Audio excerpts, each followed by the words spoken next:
मित्रांनो नमस्कार. मी अथर्व गोसावी. स्वागत आहे सर्वांचं आपल्या म्युच्युअल फंड मराठी या युट्यूब चॅनलवरती. सो आजच्या या व्हिडिओमध्ये जे आहे आपण तुम्हाला थोडासा एक ऍडव्हान्स कन्सेप्ट तुमच्यासाठी घेऊन आलो.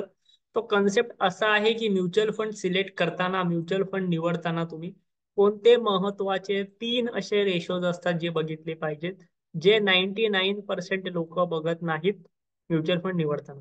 सो ते मी आज तुम्हाला व्हिडिओमध्ये शिकवणार आहे. तुम्ही मला कमेंटमध्ये नक्की सांगायचं व्हिडिओ झाल्यानंतर की तुम्ही हे रेशो जे ते आधी बघत होतात का. सो बऱ्याचशा जणांची सवय काय असते. आता फॉर एक्झाम्पल मी तुमच्या समोर एक एक्झाम्पल घेतो स्मॉल कॅप म्युच्युअल फंडचं. आणि स्मॉल कॅप म्युच्युअल फंड मध्ये निपॉन इंडियाच्या स्मॉल कॅप म्युच्युअल फंडचं एक्झाम्पल तुमच्यासमोर सादर करतो. त्याआधी चॅनलवरती नवीन तुम्ही जर असाल तर आपण प्रत्येक कॅटेगरी मधले टॉप 4 चे म्युच्युअल फंड जे आहेत ते कशा प्रकारे शोधायचे हे प्रॅक्टिकली शिकलो आहे. ते सर्व व्हिडिओ चॅनलवरती आहेत. तुम्हाला सर्व SIP HWP चे प्लॅन सर्व मी सांगितलेले आहेत. ते सर्व व्हिडिओ तुम्ही बघून घ्या. सो आता समजा फॉर एक्झाम्पल इथे मी एक्झाम्पल घेतलेलं आहे निपॉन इंडिया स्मॉल कॅप हे म्युच्युअल फंड. सो जेव्हा एखादा व्यक्ती म्युच्युअल फंड मध्ये इन्व्हेस्ट करतो तो काय बघतो. तुम्ही म्युच्युअल फंड मध्ये इन्व्हेस्टमेंट करताना काय बघता हे तुम्ही मला कमेंट करून सांगायचे, जेणेकरून आपल्याला थोडीशी मेंटॅलिटी समजेल की लोक काय बघतात. आपण जे आहे ते आपण पहिले बघतो रिटर्न्स, की ह्या म्युच्युअल फंडने रिटर्न्स किती दिले. आता एक गोष्ट लक्षात घ्या, गरजेचं नाहीये की एखादा म्युच्युअल फंड गेल्या 1 वर्षात चांगले रिटर्न दिले म्हणजे पुढे पण देईल. बरोबर, किंवा गेल्या 5 वर्षात चांगले दिले म्हणजे पुढे पण देईल. पण ऑब्व्हियसली बरीचशी लोक बघतात. इथे बघा, आपण काय बघतो, रिटर्न्स बघतो, किती ह्या म्युच्युअल फंडने बाबा रिटर्न्स दिलेले आहे. सेकंड थिंग आपण काय बघतो, आता आपल्याला हळूहळू माहिती झाल्यामुळे की बाबा या फंडचा AUM किती आहे, म्हणजे फंडची साईज किती आहे, त्या फंडकडे पैसा किती आहे हे आपण बघतो. त्यानंतर आपण फंडचा एज बघतो.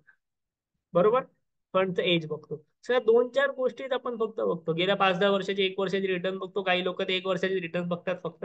एज बघतो आणि AUM बघतो. एवढ्याच गोष्टी बघतो आणि इन्व्हेस्ट करतो. पण गरजेचं नाहीये आतापर्यंत जसे रिटर्न भेटले तसे पुढेही भेटते. सो ह्याच्यामध्ये अजून एक गोष्ट इम्पॉर्टंट बघायची असते. येस, ह्या ॲसेट अलोकेशन वगैरे ह्या गोष्टी तर आहेच, पण त्या मी तुम्हाला ऑलरेडी शिकवल्यात. अजून एक गोष्ट बघायची असते ते म्हणजे रिस्क आणि रिवॉर्ड रेशोज. रिस्क आणि रिवॉर्ड रेशोज. रिस्क आणि रिवॉर्ड रेशो मध्ये टॉपचे 3 रेशोज आपण शिकून घेणार आहोत सोप्या पद्धतीने, एकदम थोडक्यात. पहिला रेशो आहे तो म्हणजे अल्फा. आता अल्फा म्हणजे काय. अल्फा म्हणजे तुम्हाला इथे बघा, प्रत्येक म्युच्युअल फंडचा एक बेंचमार्क इंडेक्स असतो. बेंचमार्क इंडेक्स म्हणजे काय, हा जर प्रश्न तुम्हाला पडलेला असेल तर याचा अर्थ तुम्ही चॅनलमध्ये नवीन आहात किंवा तुम्ही आधीचे व्हिडिओ मिस केले. कारण की बेंचमार्क बद्दल मी सेपरेट व्हिडिओ बनवलेले. इथे बघा, आपल्या चॅनलवरती 5वा व्हिडिओ आहे म्युच्युअल फंड बेंचमार्क इंडेक्स म्हणजे काय. तर तुम्हाला जे पण डाऊट येत आहेत कमेंटमध्ये ते समजून जावा की चॅनलवरती आपण शिकवले. सो हा व्हिडिओ तुम्ही बघणं गरजेचं आहे. बेंचमार्क म्हणजे काय. प्रत्येक म्युच्युअल फंडचा एक बेंचमार्क असतो, त्याच्यासोबत त्या म्युच्युअल फंडला कम्पेअर केलं जातं. फॉर एक्झाम्पल आता हा स्मॉल कॅप म्युच्युअल फंड आहे. सो ह्याचा बेंचमार्क काय असणार, ह्याचा बेंचमार्क आहे निफ्टी स्मॉल कॅपचा इंडेक्स. म्हणजे ह्या म्युच्युअल फंडला आपण निफ्टी स्मॉल कॅपच्या इंडेक्स सोबत कम्पेअर करू शकतो की इंडेक्सने किती रिटर्न दिले, ह्या म्युच्युअल फंडने किती रिटर्न दिले, एवढं. सो हा असतो बेंचमार्क. प्रत्येक म्युच्युअल फंडचा बेंचमार्क वेगळा असतो कॅटेगरीनुसार. कारण की आता हा आहे small cap mutual fund. So small cap mutual फंडला आपण लार्ज कॅपच्या बेंचमार्क सोबत कम्पेअर करू शकतो का, नाही. कारण लार्ज कॅपच्या म्युच्युअल फंड रिटर्न्स वेगळे देणार, स्मॉल कॅप फंड वेगळे देणार. सो त्यामुळे प्रत्येक फंडचे वेगळे बेंचमार्क असतात. Small cap mutual फंडला small captcha benchmark सोबतच कम्पेअर करतात. सो त्यामध्ये अल्फा म्हणजे काय, की त्या बेंचमार्कच्या तुलनेमध्ये ह्या म्युच्युअल फंडने किती जास्त रिटर्न्स दिलेले आहेत, याला म्हणतात अल्फा. म्हणजे त्या इंडेक्सच्या तुलनेमध्ये ह्या म्युच्युअल फंडने जास्त रिटर्न दिले आहेत का, हे तुम्हाला अल्फा सांगतो. ओके. सो इथे तुम्हाला दिसतंय की ह्यांचा अल्फा जो आहे तो आहे 9.7.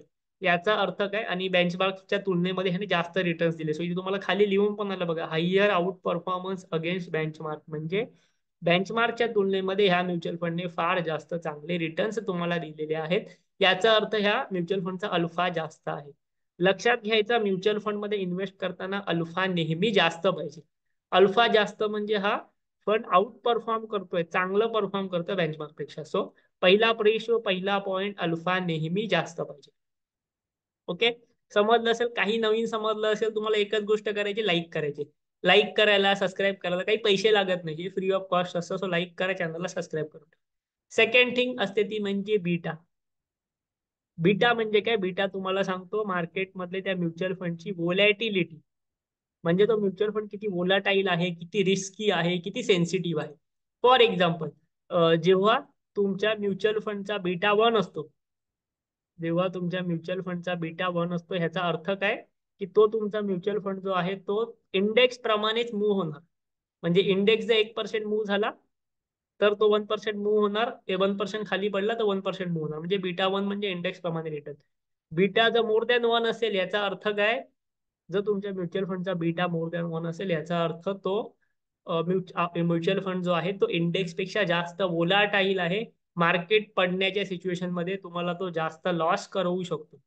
आणि बीटा जर लेस दॅन 1 असेल, लेस दॅन 1 कितीही असेल 0.75, याचा अर्थ काय, मार्केट पडण्याच्या तुलनेमध्ये तो कमी वोलाटाईल आहे.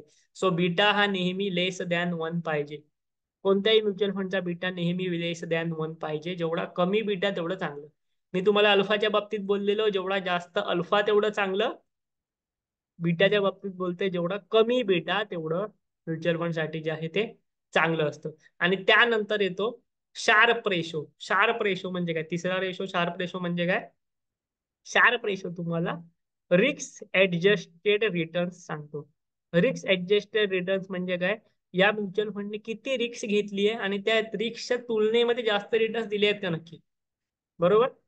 म्हणजे एखाद्या म्युच्युअल फंडने किती रिस्क घेतलेली आहे आणि त्याच्या तुलनेमध्ये नक्की किती जास्त रिटर्न्स दिले आहेत की काय फायदा न झाला रिस्क घेऊन, याला म्हणतात शार्प रेशो. शार्प रेशो सुद्धा नेहमी जास्त पाहिजे. आता या म्युच्युअल फंडच्या बाबतीमध्ये शार्प रेशो कमी येतं, म्हणून खाली लिहून आलं बघा, पुअर रिस्क ऍडजस्टेड रिटर्न्स. म्हणजे जेवढे रिस्क या म्युच्युअल फंडने घेतलेली आहे तेवढे चांगले रिटर्न्स दिलेले नाहीयेत. पण एक गोष्ट लक्षात घ्यायची, हे तीनही रेशोज इम्पॉर्टंट आहेतच, पण त्यासोबत ह्याचा अल्फा चांगला आहे, बीटा पण चांगला आहे. फक्त शार्प रेशो मध्ये प्रॉब्लेम आहे. सो 3 पैकी तुम्हाला 2 गोष्टी इथे चांगल्या भेटत आहेत. सो अशा प्रकारे तुम्ही म्युच्युअल फंडचे रिस्क आणि रिटर्न्स रेशो जे ते अनालिसिस करू शकता. एक गोष्ट लक्षात घ्या, म्युच्युअल फंड अनालिसिस करताना तुम्ही रिटर्न्स बघताच, एईएम बघताच, फंड मॅनेजर बघताच, बऱ्याच गोष्टी आपण बघतोच, कंपन्या पण बघतो, आतमधल्या अलोकेशन बघतो. त्यासोबत तुम्ही हे रेशो पण बघा. मी असं नाही बोलत की फक्त हेच बघा, त्यासोबत तुम्ही हे 3 रेशो बघा जे मी तुम्हाला मेन सांगितलेले आहेत ते. अल्फा जास्त पाहिजे, शार्प रेशो जास्त पाहिजे, बीटा कमी पाहिजे, ह्या गोष्टी लक्षात ठेवा. सो अशा प्रकारे तुम्हाला म्युच्युअल फंड अनालिसिस करताना ही शेवटची इम्पॉर्टंट स्टेप करायची. जे जे व्हिडिओमध्ये मी रेफरन्सेस दिले, इथे मी सर्व प्रकारचे म्युच्युअल फंड त्याच प्रकारे कम्पेअर केले. म्हणजे फॉर एक्झाम्पल इथे मी तुम्हाला 4 स्मॉल कॅप म्युच्युअल फंड सांगितले बेस्ट. सो त्यामध्ये पण मी सर्व फॅक्टर कम्पेअर केलेत, अल्फा बीटा सर्व फॅक्टर्स कम्पेअर केले, शार्प रेशो वगैरे. हे सर्व व्हिडिओज तुम्ही बघून घ्या. मी तुम्हाला चॅनलवरती सर्व व्हिडिओज भेटतील. व्हिडिओ मधून तुम्हाला काही व्हॅल्यू भेटली असेल नक्की व्हिडिओ लाईक करा, कमेंटमध्ये सांगा पुढे कोणते व्हिडिओ पाहिजे. अजून एक गोष्ट, तुम्हाला जर तुमची इन्व्हेस्टमेंट आमच्या अंडर म्युच्युअल फंड मध्ये सुरुवात करायची असेल, तुम्हाला आमच्या अंडर म्युच्युअल फंडचं तुमचं अकाउंट ओपन करायचं असेल, तर व्हिडिओच्या डिस्क्रिप्शन मध्ये कमेंटमध्ये आमच्या व्हॉट्सअपची लिंक आहे, तिथून आम्हाला मेसेज करा. तुम्ही आमच्या अंडर तुमची म्युच्युअल फंडची इन्व्हेस्टमेंट सुरुवात करू शकता एका स्पेसिफिक ऍप्लिकेशन मार्फत. तुम्हाला त्याच्यामध्ये खूप सारी लर्निंग भेटेल. आपल्या आठवड्याला 2 लर्निंग सेशन्स होतात, खास अकाउंट ओपनिंग स्टुडंटसाठी जे आपल्या अंडर इन्व्हेस्टमेंट करतात त्यांच्यासाठी. नक्की त्याचा फायदा घ्या. सर्व इम्पॉर्टंट लिंक व्हिडिओच्या डिस्क्रिप्शन मध्ये तुम्हाला दिलेले आहेत, कमेंटमध्ये दिलेले आहेत. व्हिडिओला नक्की लाईक करा, लाईक केल्याशिवाय कोणी जाऊ नका. चॅनलवरचे प्रिव्हियस व्हिडिओ नक्कीच बघा आणि आपल्या चॅनलला सबस्क्राईब सुद्धा नक्की करा. थँक्यू.